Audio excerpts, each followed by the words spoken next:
Welcome to the deep dive. Today, we're taking a closer look at the Five Eyes Intelligence Alliance. It's a fascinating, sometimes controversial world. Definitely. You, our listener, shared some really compelling sources that get into its history, how it works day to day, and, its role right now. Right. So our mission today is to really unpack that. What is this alliance? How does it actually function? And fundamentally, why should you care about it in today's global landscape? Exactly. We'll be drawing quite a bit from the Five Eyes Gemini. It's pretty comprehensive, covers the whole span, really, from origins to what might be next. Okay, let's get right into it then. Ever wonder how, well, a relatively small group of nations manages to have such a massive impact on global intelligence and security? It's a good question. Yeah, prepare for some potentially surprising facts. We're going to try and peel back the layers on this powerful, often quite secretive partnership, hopefully some real aha moments along the way. So maybe the best place to start is the basics. Fundamentally, what is the Five Eyes Alliance? Okay, so at its core, Five Eyes, or FEEY as you sometimes see it written, it's essentially a very highly integrated and remarkably long-lasting agreement between countries to share intelligence. And the countries are? Australia, Canada, New Zealand, the United Kingdom, and the United States. Those five. Right. And it's all bound together by a foundational treaty, the UK-USA agreement. Now, that initially focused very heavily on signals intelligence, SIGINT. Intelligence from, like, electronic signals, communications. Exactly, intercepting communications, that sort of thing. But over time, the scope has really broadened out. Oh. They share a much wider spectrum of intelligence now. Okay. And what's the official rationale why these five nations specifically? Well, the official portrayal emphasizes that these are, diverse societies, but they all operate under the rule of law. They have robust human rights frameworks in place, supposedly. And crucially, they share a common language, English, which is presented as, well, a key advantage for effectively sharing often very sensitive information, all aimed at protecting what they define as shared national interests. But you hinted there's maybe a bit more to it. It's not always quite so straightforward. Well, yeah. While that narrative about shared values and democratic principles is prominent, it does sit sometimes uneasily alongside the criticisms, doesn't it? Especially when you look at revelations about mass surveillance programs or questions about whether the alliance might be used to, let's say, circumvent domestic laws in certain ways, and just a general perceived lack of transparency. So people question if the day-to-day reality always matches those stated ideal. Precisely. That's the crux of a lot of the debate. So this whole shared values narrative, is it partly maybe a strategic communication thing to help legitimize it? You could certainly argue that. Highlighting shared values, it definitely helps bolster the alliance's legitimacy, especially when it's facing public scrutiny or international questions. Right. It also kind of reflects that constant balancing act these countries face, between the need for national security and upholding civil liberties. It's a tough line to walk. And the name itself? Five Eyes. It's quite evocative. Where did that actually come from? Yeah, it's interesting. It actually came from the classification markings used on documents early on. Oh, really? Yeah. Oskanzukis eyes only, sometimes shortened to Oskanzukis. It was basically a label to say only people within the intelligence communities of these five specific countries could see this information. Literally eyes only. Exactly. And then informally, Five Eyes just became the shorthand way to refer to the collective intelligence agencies of these nations. And how did it go from this internal secret label to something, well, we're talking about openly now? It's a mix, really. Partly through official declassification over time, but also significantly through unauthorized disclosures leaks, essentially, and just sustained public interest and pressure. So it highlights the difficulty of keeping secrets in the modern age. Absolutely. It really shows the challenge intelligence agencies face maintaining secrecy when information can spread so quickly. Okay, you mentioned the UKSA agreement is foundational. Can we dig into that a bit more? What did it actually establish? Right. The UKSA agreement, United Kingdom, United States of America agreement, signed March 5th, 1946. That's the cornerstone. Post-war then? Yes. It formalized the SIGINT cooperation that had really grown organically during World War II. It built on an earlier agreement from 1943, the BR-USA agreement. And what did UKSA actually do? What did it set out? It established a really comprehensive framework. Things like shared procedures for how they'd operate, protocols for reporting intelligence, and critically, the mutual exchange of both the finished analyzed intelligence, and the raw intercepted data. So not just the final reports, but the raw intercepts, too. Yes, exactly. The agreement specifically mentioned exchanging intelligence from foreign communications, covering the whole cycle. Yeah. Collection, acquisition, traffic analysis that's looking at who's talking to whom, even if you don't know what they're saying. Yeah. Dot cryptanalysis, which is code breaking, decryption, and even translation. Operationally, it effectively plugged together the SIGINT networks of the UK's GCHQ and the US NSA. So that laid the groundwork for these sort of global systems people talk about. It absolutely did. That was the beginning of it. It sounds quite collaborative, but was it always an equal partnership? Well, that's a key point. It's often talked about as part of the special relationship, especially between the UK and US, but there was a degree of asymmetry built in, or at least that emerged. How so? For instance, the agreement said exchanges shouldn't be prejudicial to national interests. In practice, that sometimes meant the U.S., being the larger partner, might restrict info flow to the others. Okay. And often in SIGINT collection tasking, the U.S. was designated the first party, and the others second parties. That's just a kind of hierarchy, a power imbalance right from the start. That makes sense, I suppose, given the U.S. position after the war. And this agreement, it wasn't public knowledge for a long time. Oh, for decades. It was highly secret. Its existence wasn't officially confirmed for ages. There's that famous story the Australian Prime Minister apparently didn't even know about it until 1973. Wow. Yeah. The full text wasn't declassified until June 2010. And that secrecy must have had consequences. Definitely. That long period of secrecy has fueled persistent questions about democratic oversight, accountability, especially when we talk about something as intrusive as signals intelligence. Right, the power to intercept communications. Exactly. It highlights that ongoing tension, national security needs versus the public's right to know. And that legacy of secrecy, it's arguably contributed to some public distrust, which bodies like FIORC, the Oversight Council, are now trying to counteract with more transparency. Let's rewind a bit further then to those World War II origins. You said it started even before the U.S. joined the war. Yeah, the real genesis was informal. Very secret meetings between British and American codebreakers. There's a great 1941 diary entry from Alistair Denniston, who ran Bletchley Park, the UK's code-breaking center. He just wrote, "The wise Yanks are coming," captures that early spirit. And what were they actually sharing? Incredibly sensitive stuff. The British, famously, were breaking the German Enigma codes. The Americans were having success against the Japanese Purple Diplomatic Code. So top-level intelligence right from the start. Absolutely. High-stakes collaboration. Yeah. The U.S. gave the British encryption machines for Japanese codes. The Brits shared cryptographic techniques, radio monitoring systems, their work on Japanese military codes. Wow.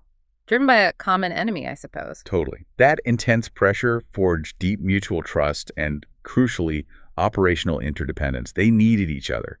And that formed the bedrock for the post-war alliance. So it felt like a natural step, moving from that wartime necessity to the formal agreements afterwards. It seems so. The informal relationship evolved. Yeah. You had the Atlantic Charter in 41 as a kind of political backdrop, shared principles.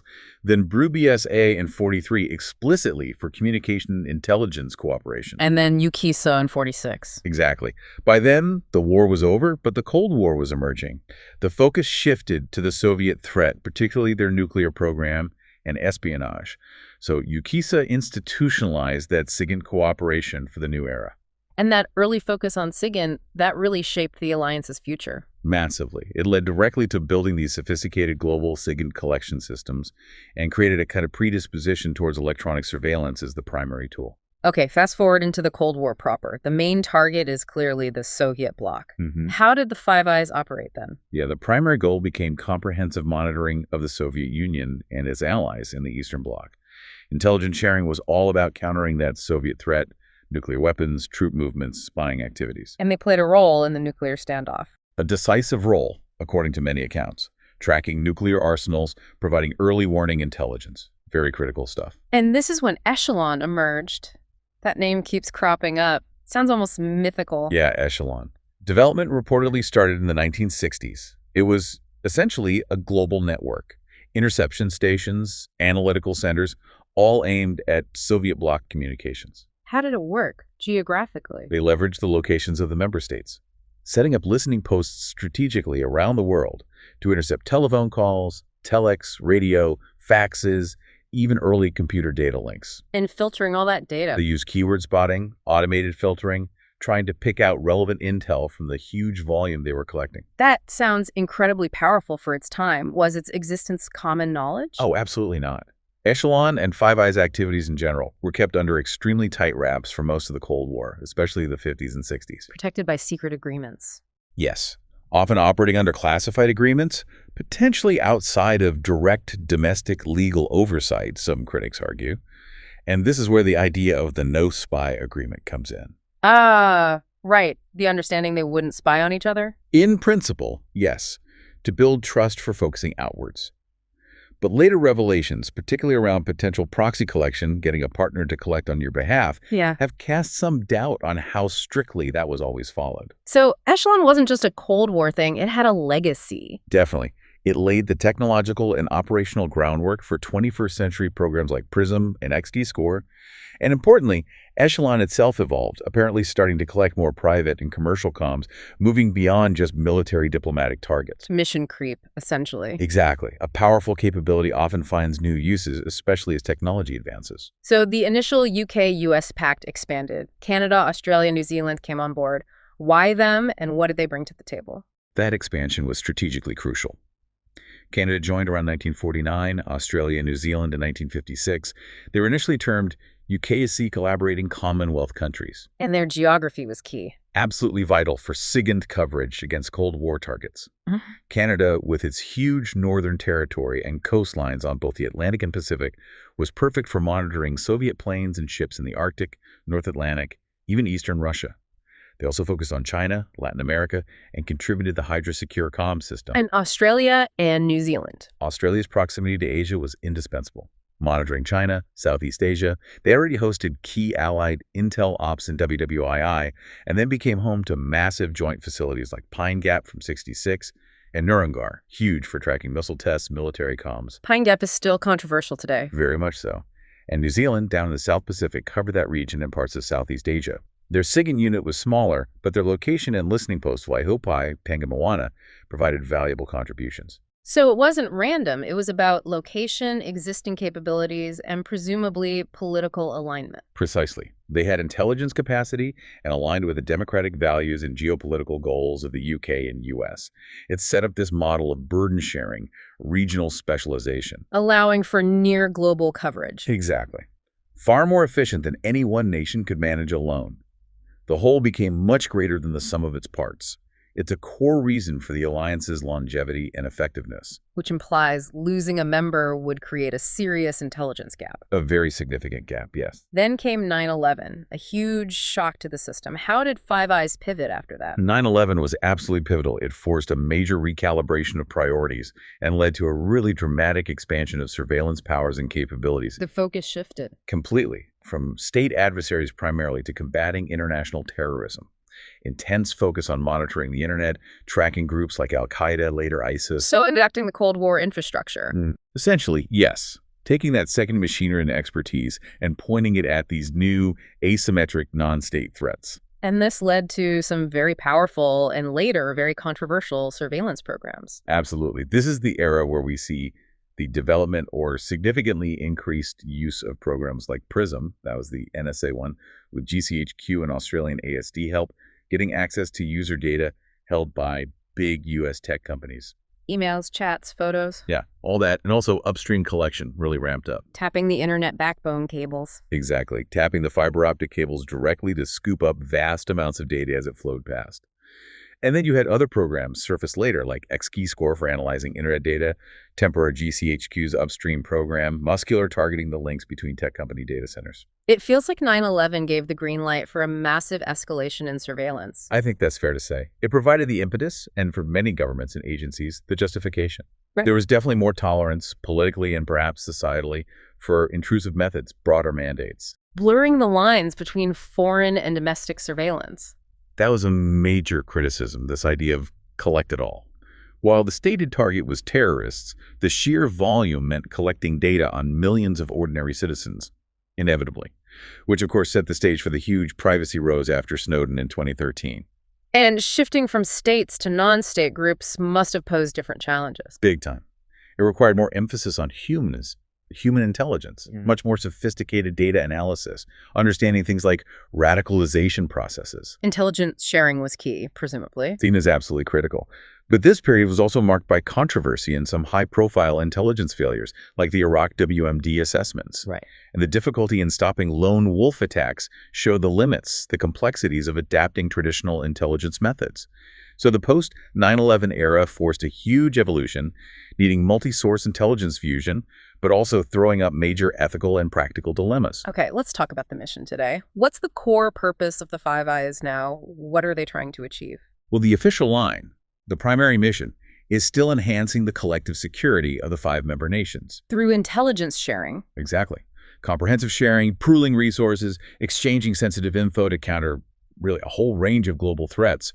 The big picture objective is giving member states a strategic edge, helping them understand and respond to global events and security challenges. So specific objectives might be Protecting national interests, preventing terrorism, obviously still features, responding to military challenges, tackling transnational threats like cybercrime, weapons proliferation. It's a broad remit. And this idea of shared risk, a threat to one is a threat to all that underpins it. Yes, that's fundamental. It fosters mutual reliance, collective responsibility.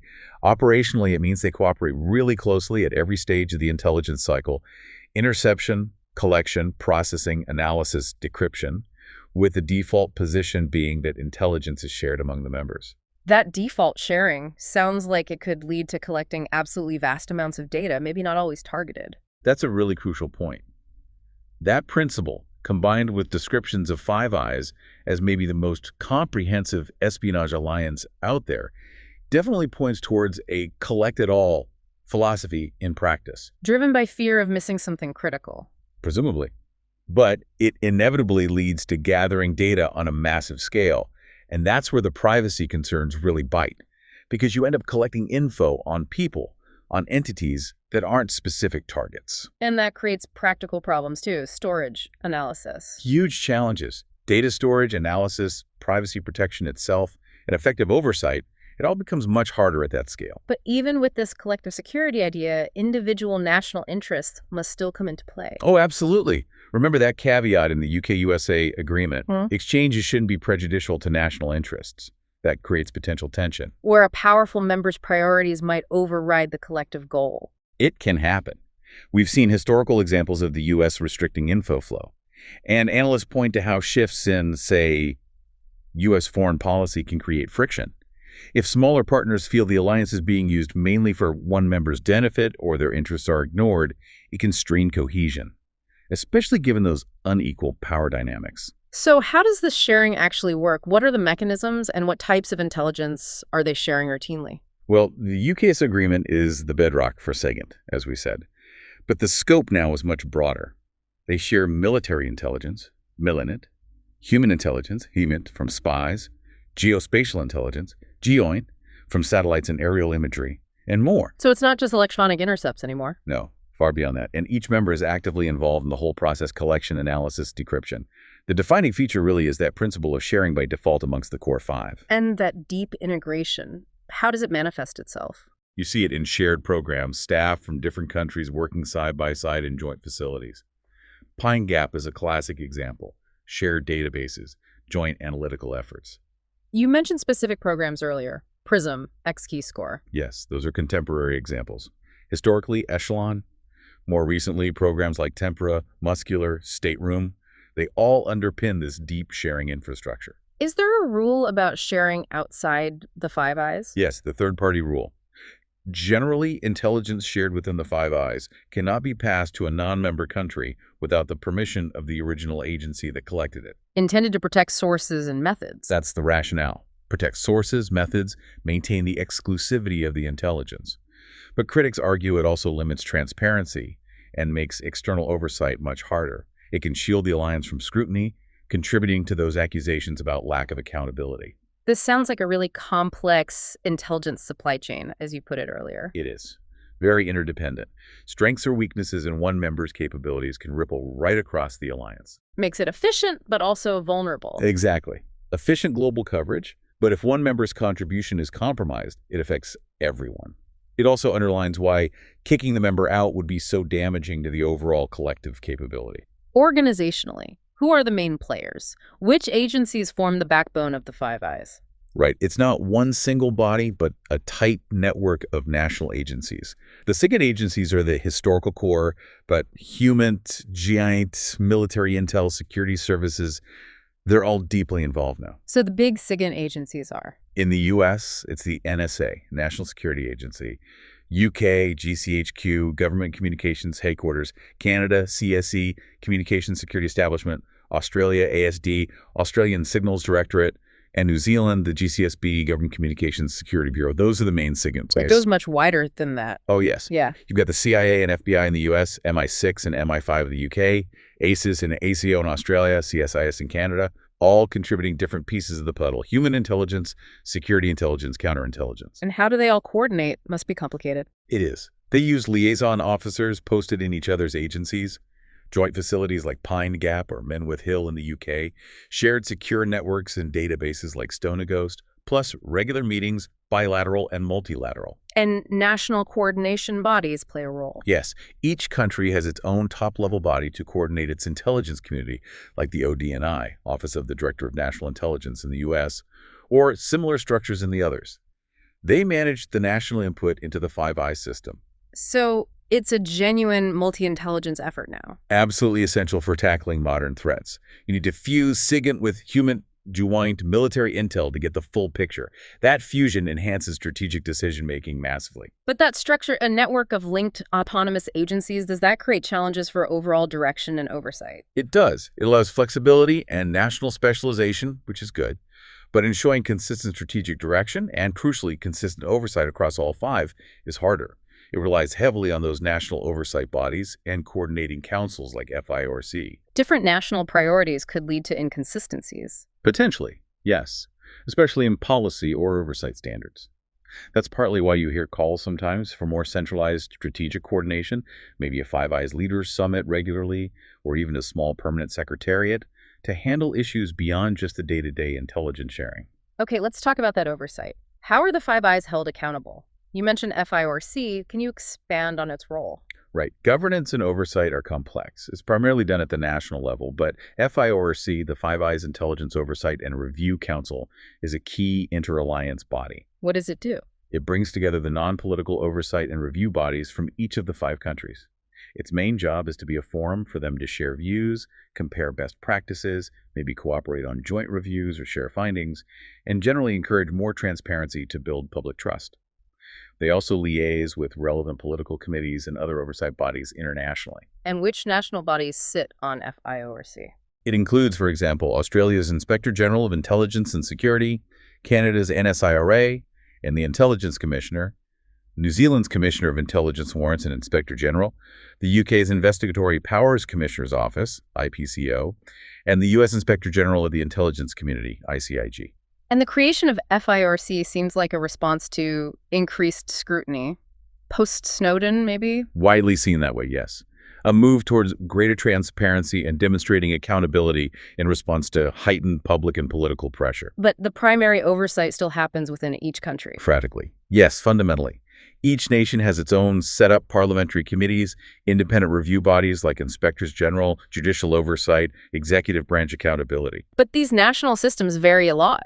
Significantly. Mm-hmm. In their legal powers, resources, access to classified information, ability to review actual operations, there's no single uniform standard of accountability across the whole alliance for joint activities. A patchwork quilt, as some call it. That's a good description. And it can lead to potential gaps.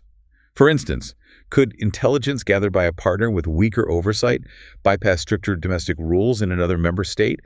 That's a key concern for privacy groups. It makes assessing the overall legality and propriety really difficult from a unified perspective. And national systems have their own challenges too. Sure. Risk of partisanship in legislative oversight, just keeping up with the pace of technological change. It's tough. Are there other coordinating bodies involved in governance? Yes, there's also the 5-country ministerial. That brings together the actual security ministers, politicians, to discuss collaboration on public safety, national security issues. That can lead to new policy initiatives on things like cyber threats, border security, counterterrorism, encryption challenges. So oversight and governance seem to be evolving.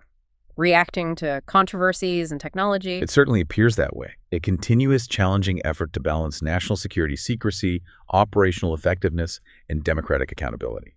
It's an ongoing process. Okay, let's shift to some of the major operations and programs that have become public knowledge.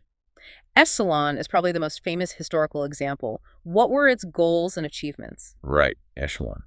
One of the earliest and best-known global surveillance programs. Initially, during the Cold War, the main goal was monitoring Soviet bloc communications, military, diplomatic, economic, even civilian stuff. But its scope expanded over time, reportedly covering a much wider range of global communications, including private and commercial traffic. And how did it work, technically? It was a network of advanced interception facilities, ground stations, satellites spread across the globe, leveraging the geography of the Five Eyes members, designed to capture a broad spectrum of electronic communications. Phone calls, telex, radio, fax, email, early data. Using automated filtering. Yes, things like keyword spotting, looking for specific names or selectors to try and sift through the massive volume of data being collected. And what were its successes, reportedly? Well, precursor activities are credited with helping Allied efforts in WWII. During the Cold War, it was seen as crucial for monitoring Soviet nuclear capabilities and communications, contributing to Western readiness.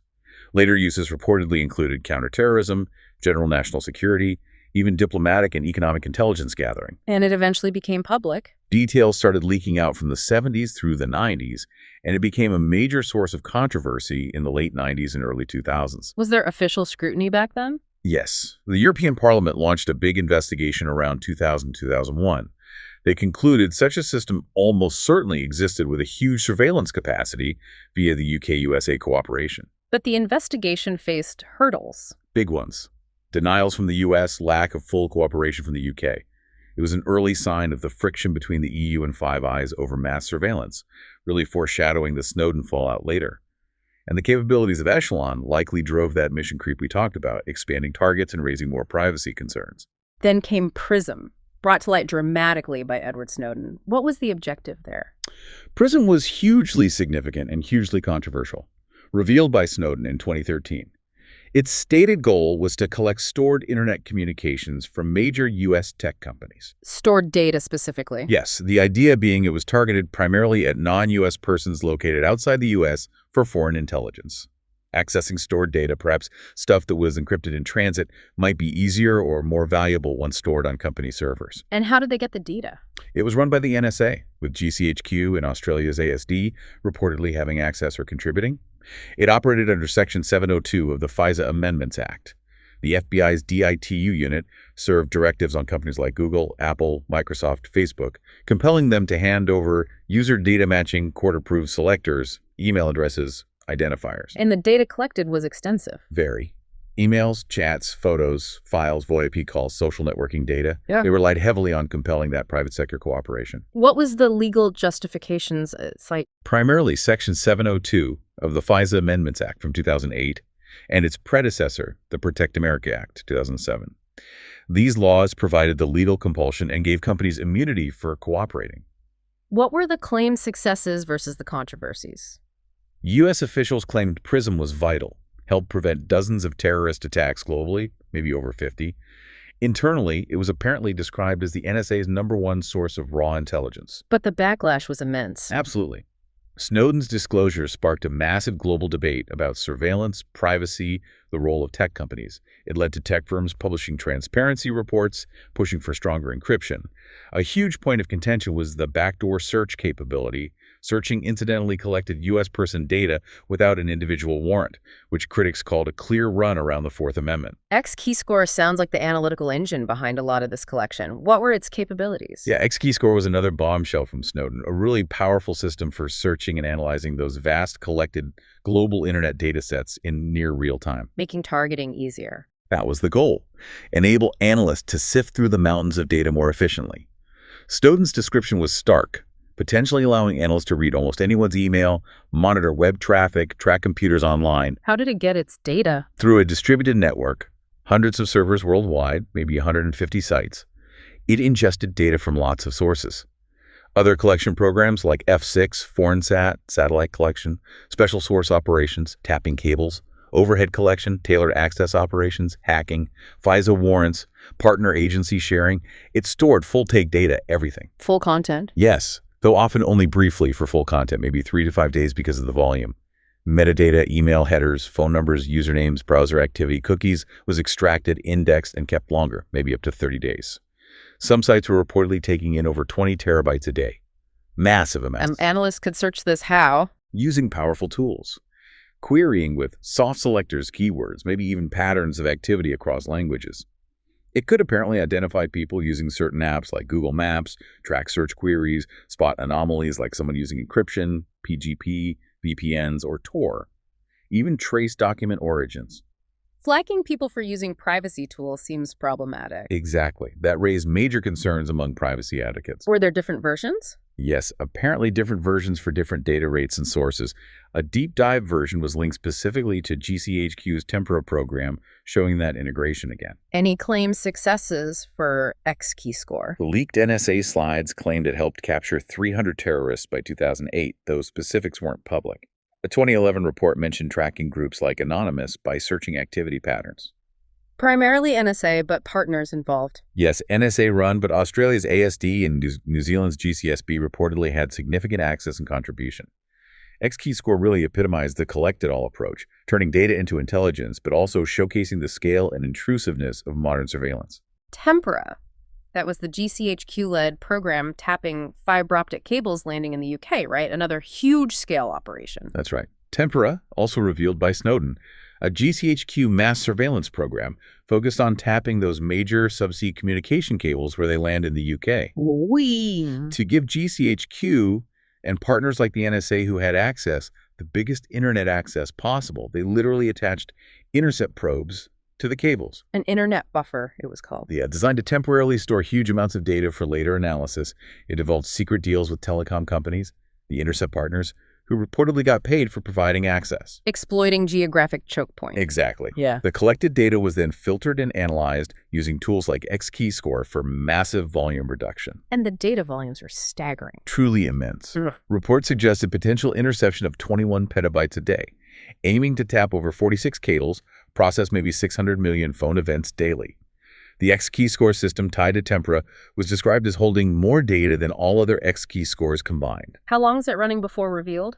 Reportedly built up over about 5 years, operational, for at least 18 months before the June 2013 disclosures. And the impact. Controversy. It gave GCHQ and NSA access to a massive slice of global internet traffic emails, social media, browsing. The revelation caused immediate uproar over the indiscriminate nature of the privacy implications. Tempora's full take, plus X-Keyscore's analysis, represented incredibly potent mass surveillance. And courts weighed in? Yes, the European Court of Human Rights eventually found aspects of the UK's legal regime underpinning Tempora violated privacy and free expression rights due to insufficient safeguards and oversight. It mandated stricter controls, though didn't outlaw bulk interception itself. Okay, then there was Muscular, targeting links between tech company data centers. How did that differ from PRISM? Right, Muscular was joint NSA-CHQ, also from Snowden docs, but different method to PRISM. PRISM got data held by the companies via legal orders. Muscular intercepted data flowing between the company's own data centers. Google, Yahoo were named. Why target those internal links? Potentially to get data outside U.S. jurisdiction, maybe avoid FISC oversight. Also, crucially, data moving within company networks back then was often unencrypted, making it easier pickings. So they were tapping the private fiber links connecting the data centers? Exactly. NSA docs talked about full take, bulk access, targeting the soft underbelly of corporate network security. What was the outcome? Huge data volumes, apparently so much that analysts complained about too much low-value data, a classic mass surveillance problem. But the big outcome was the reaction from the tech companies. They weren't happy. Reportedly furious. And they moved very quickly to encrypt the traffic between their data centers as a direct result, closing that particular loophole. Stateroom sounds different again, involving a really broad range of agencies from all 5 countries. Yes, Stateroom is described as a SIG collection program involving Australia's ASD, Canada's CSE, UK's GCHQ, US NSA, and interestingly, the US CIA as well. CIA involved too. That's unusual for a SIGINT program. It is. Specific public details about Stateroom, its goals, methods, outcomes, are really scarce compared to the others. More might be buried in the Snowden archive. But the participation itself tells us something. It really does. Having the dedicated SIGINT agencies, plus an all-source agency like CIA involved, points to an extremely high level of operational integration and trust. Suggests a very coordinated, resource-intensive effort on specific, high-priority targets, pooling different kinds of capabilities. Joint operational conduct, not just sharing. That's the implication. Yeah. Which is rare even in close intelligence alliances, highlighting again how unique Five Eyes is. And the fact we still know so little suggests it's likely highly sensitive and probably still operationally important. Looking across all these declassified programs, Echelon, Prism, X-Key Score, Tempora, Muscular, Stateroom, Dress, what can we say about documented successes? It feels hard to quantify. It's inherently difficult, you're right, because of classification. Publicizing successes risks compromising sources, methods, ongoing operations. So many major achievements likely remain secret, maybe forever, maybe revealed decades later. The success paradox. Hard to prove value publicly. Exactly. But based on what is declassified, historical accounts, official statements, you can point to general contributions. WWII code breaking was foundational. Cold War monitoring of Soviet military, nuclear, comms seen as vital for Western readiness. UK tracking Soviet subs is often cited. Declassified docs show some Cold War counter-intel successes too. Post-9/11 counterterrorism. Yes, officials credit the alliance using programs like PRISM and X-Key Score with helping prevent attacks, track networks. Those claims of thwarting 50-plus attacks via PRISM or X-Key Score helping capture 300 terrorists. Details are scarce, but the claims exist. And broader security, Yeah. diplomacy, economics. Generally stated to help combat a range of threats. Echelon was alleged to provide diplomatic and even economic advantages in negotiations, monitoring global shipping, missile tests, foreign satellites, military moves, and just providing daily intelligence to support policy on terrorism, other non-conventional threats. But success and threats change over time. Constantly. Demonstrates adaptability, but also means activities get reevaluated, new controversies arise. And that secrecy makes a balanced public assessment weighing utility against failures or controversial methods incredibly challenging. Okay, let's bring it up to the present day and look ahead. What are the main focus areas for the Five Eyes right now, say 2024, 2025, and beyond? The alliance is definitely adapting again. Several key areas dominate the agenda. A huge one is countering geopolitical challenges, specifically from China and Russia. A return to great power competition focus. Very much so. A big strategic pivot after the post-9/11 focus on terrorism. But it's competition with new dimensions, cyber warfare, tech dominance races. What are the specifics regarding China? Growing concern about its global influence, tech, economic, military security. So efforts to track and counter Chinese espionage, intellectual property theft, foreign influence campaigns. The coordinated pushback against Huawei 5G is one example. Monitoring military activities, too. Big focus on Chinese military modernization, activities in the Indo-Pacific, South China Sea especially. You had the FBI director late last year calling China the defining threat, engaged in an unprecedented global espionage campaign, targeting businesses, academia, even dissidents abroad via things like Operation Foxhunt. And Russia, still a major focus. Absolutely. Monitoring and countering disruptive activities, tracking military actions, espionage, disinformation campaigns, undermining democracies, sophisticated cyber attacks on critical infrastructure, governments. The head of MI5 noted the persistent threat, even after expulsions, with an increasing reliance on cyber methods. This renewed focus must require different skills, resources. Yes, different intelligence skills, resource allocation, maybe different ethical considerations in counterterrorism. It puts Five Eyes right at the center of these escalating tensions, which could also create internal strains if members take different policy paths towards China or Russia, couldn't it? Good point. Depending on who's in power where. Cybersecurity seems like a perennial issue now. How are the Five Eyes tackling that together? It's a critical and actually quite unifying area for them. They collaborate actively to identify, analyze, mitigate cyber threats, state-sponsored hacks, cybercrime, ransomware, data breaches, espionage, securing critical infrastructure. Proactive measures, too. Public guidance. Yes, a lot of that. Joint advisories from the Five Eyes cyber agencies, UK's NCSC, US CISA, Canada's CCCS, Australia's ACSC, and Zed's NCCSEZ. We saw examples recently, early 2024-25, focusing on securing edge devices. Things like VPNs, routers. Exactly. VPNs, firewalls, routers, IoT devices. Yeah. Urging manufacturers to build in security by design, security by default, robust logging, forensics capabilities, trying to make them harder for threat actors, including state groups, to exploit. So joint technical advice shows shared understanding. Definitely. Shared understanding of the threats, commitment to collective cyber resilience. They also track and share intel on sophisticated cyber campaigns, aiming to attribute attacks, develop common defenses. Collaboration is seen as essential because cyber threats are borderless, infrastructure is interconnected. Counterterrorism. Yeah. Still important, even with the focus shifting. It remains an important, enduring mission, yes, even if the strategic spotlight has broadened. They continue sharing intel to disrupt plots, track foreign fighters, counter financing, and recruitment for extremist groups. Any new trends there? One notable emerging concern is the radicalization of minors and young people, especially online. Agencies across the Five Eyes are increasingly worried about kids supporting, planning, even carrying out terrorist acts across different ideologies. Recognizing minors as a credible threat. Yes, Yeah. comparable to adults in some cases.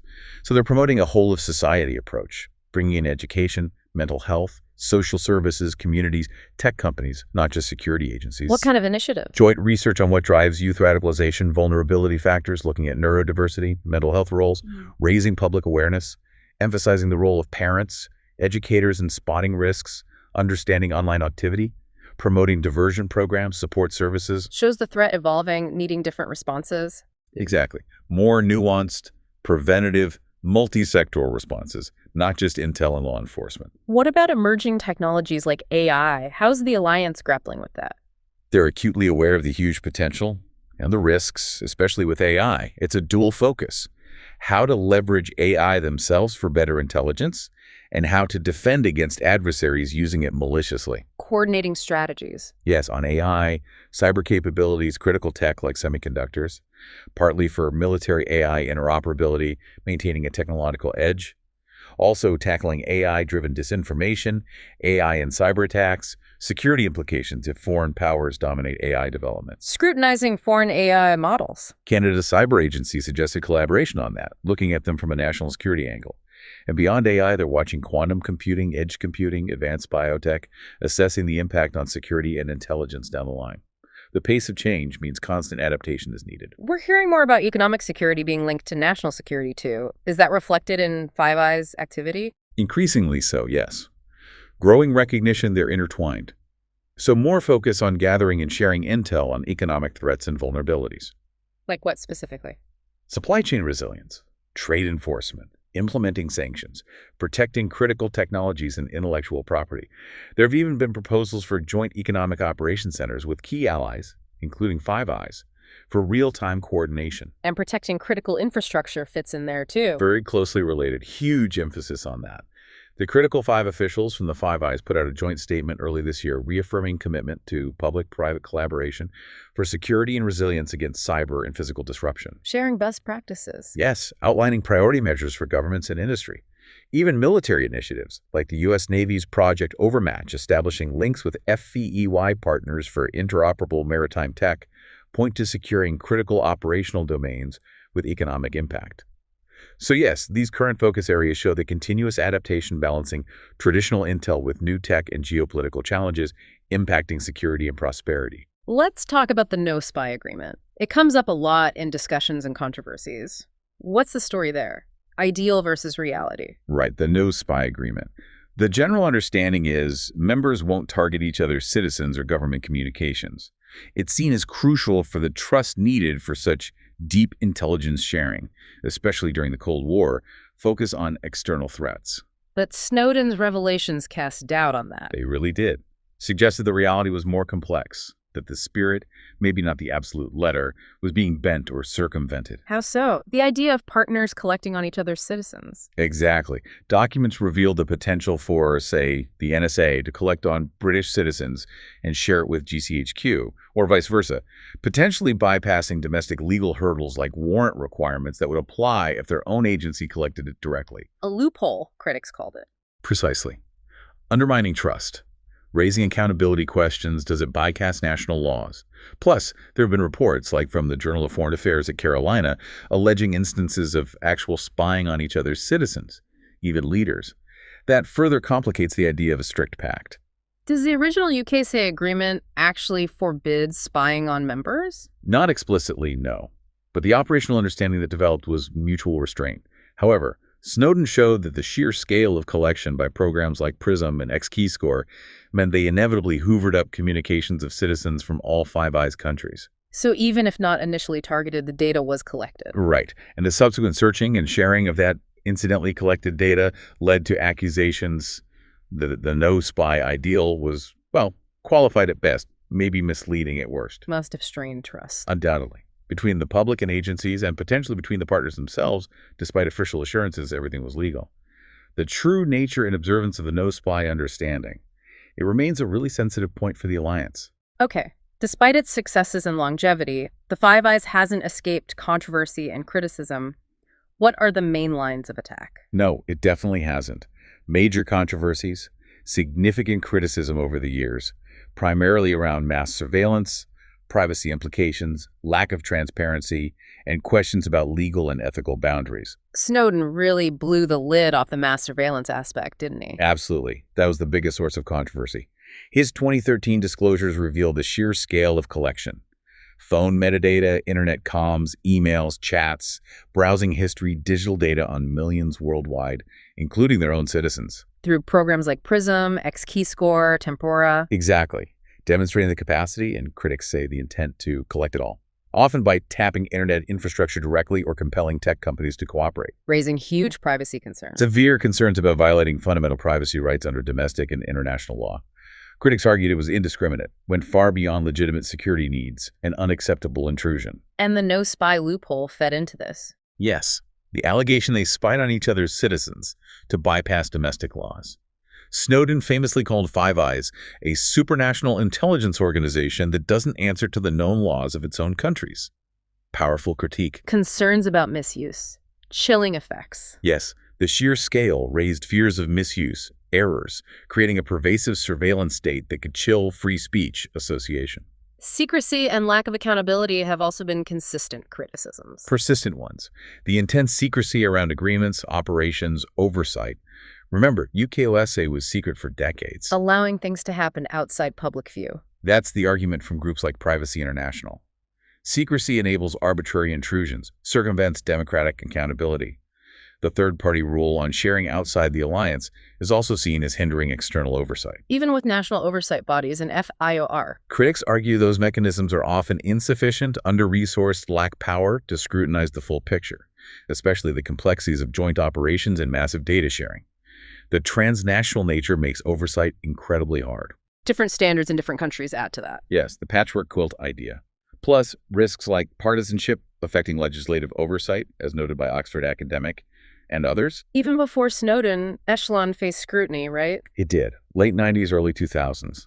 Allegations it wasn't just for security, but economic espionage, targeting businesses, political figures. The European Parliament investigation again? Yes, concluding Echelon almost certainly existed with vast capabilities. But hampered by U.S. denials, lack of cooperation from some members, like the UK, it flagged those concerns about reach and lack of transparency early on. And these practices have faced legal challenges, court rulings. Numerous challenges, especially post-Snowden. In the UK, the European Court of Human Rights ruled the bulk interception regime underpinning Tempora violated privacy and free expression rights due to inadequate safeguards, mandated stricter oversight. Other countries. In Canada, a federal judge slammed CSIS for illegally keeping citizen data and outsourcing surveillance to partners without proper authority or disclosure. In the U.S., direct challenges often hit hurdles, but Snowden led to reforms like the USA Freedom Act ending bulk phone metadata collection. FOIA lawsuits forced release of some UK-based records, though heavily redacted. Tech companies argued before the FISC for more transparency, too. What about those allegations of misuse for political or economic gain? Is there hard proof? Persistent allegations, yes, especially around Echelon potentially being used for industrial espionage. Concrete, declassified proof is very hard to come by because of the secrecy. But the potential remains a major concern. The flawed Iraq WMD intelligence also led to accusations of manipulation for political goals, though that was more about national assessments. Finally, what's a broader impact on global surveillance norms and human rights? Critics argue Five Eyes practices have negatively influenced global norms. The collect-it-all approach, the powerful tech, might set a precedent other nations, including less democratic ones, could follow.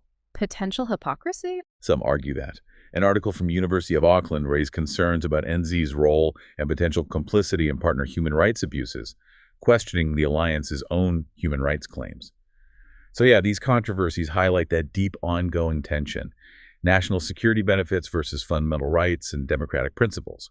It shapes the whole debate about intelligence, oversight, and cooperation in the digital age. So reflecting on all this, the Five Eyes alliance, born in World War II, solidified in the Cold War. It's proven incredibly resilient, incredibly influential. It really has. Its longevity speaks to that deep trust among the five members: Australia, Canada, NZ, UK, US, underpinned by shared history, language, those officially aligned democratic values. And the UK-USA agreement starting it all. Setting the framework for, so again, sharing that just expanded and expanded across all intelligence types, creating this unique integrated network. And it's shown a remarkable ability to adapt to changing threats. Absolutely. From the Soviet Union to terrorism in the internet age, now pivoting again towards China, Russia, emerging tech like AI, that adaptability is key to its relevance. But the powerful programs, Echelon, Prism, XKey, Score, Tempora, while serving security goals, also sparked huge debates. Huge debates, especially after Snowden, about surveillance, privacy, oversight. That was a real watershed moment, forcing issues into the open. Looking forward, what are the main challenges now? Well, currently navigating that strategic shift back to state actors alongside cyber, counterterrorism, that youth radicalization piece, and AI. Plus the broadening definition of security, including economic aspects, critical infrastructure. But ongoing challenges remain. Maintaining internal cohesion if national interests diverge, that constant tension between secrecy and transparency accountability managed partly by FIOR and national bodies. Then there are the legal challenges, public scrutiny, and its impact on global privacy norms. But still a critical tool for the member nations. Unquestionably. Provides a major intelligence advantage, a collective security framework. Its future really depends on maintaining trust internally, adapting smartly, and navigating that complex ethical and legal landscape while somehow retaining public legitimacy. It's going to remain a central, and likely still controversial, player in global intelligence and security. So to wrap up our deep dive today, the Five Eyes Alliance. Clearly a complex, incredibly powerful entity. It's got this long, fascinating history of intelligence cooperation, constantly evolving to face new global challenges. But as we've seen, it also faces continuous scrutiny over its methods, its secrecy, and its impact on privacy and international relations. It's not straightforward. Definitely not. We really hope this deep dive has given you, our listener, a clearer, more nuanced picture of what the Five Eyes is all about. Hopefully those aha moments we talked about. And maybe a shortcut to feeling better informed on this vital piece of the global security puzzle. Exactly. It touches on so many critical issues. And maybe one final thought to leave you with. Given how interconnected our world is now, and how threats keep evolving, cyber, AI, disinformation, how will that balance between intelligence gathering for security and protecting individual privacy be struck in the future? Not just within the Five Eyes, but globally. That's the multi-billion-dollar question, isn't it? It really is, and it's one that definitely needs our ongoing attention and critical thinking.